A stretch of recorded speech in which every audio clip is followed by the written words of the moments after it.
Hello everyone, I'm Becky Johnson with Sweetheart Quilt Design Company, and I am so excited to introduce our Quilting 101 class that we are offering.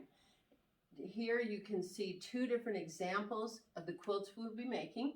It's a lap size quilt, 56 by 70, great to curl up with on the couch or just to snuggle under on a cold winter day or to amaze your friends. So come and join the class. We'll talk about fabric. We'll talk about thread. We'll talk about the basic supplies that you need to be a successful quilter. And then we'll cover how to cut accurately, how to chain piece a block together so that you can just lay it out and then sew it together and don't have to worry about twisting and turning the pieces. We're going to talk about how to make half square triangles, quarter square triangles, and this fun little thing of getting a frame around the center square.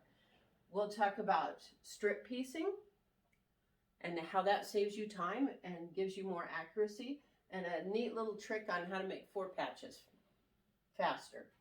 Then we're going to talk about flying geese, and we'll make them a couple of different ways so that when you pull out a pattern, you've seen those instructions before and you're familiar with that.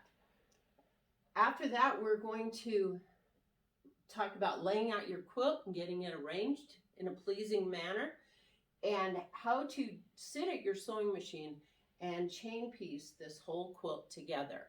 It's a great method. It saves you from laying it out on the floor or the pool table or design wall and having to go back and forth and risking getting things mixed up. So it's a great method. I use it on all types of quilts.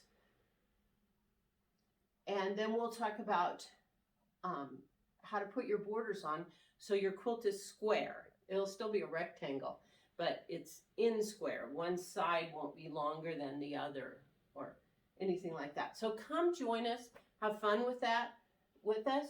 After this, we've got a follow-up class, Quilting 102, where you'll take these skills and use them in different ways, and you'll learn new stuff. So come join us in Quilting 101. See you there.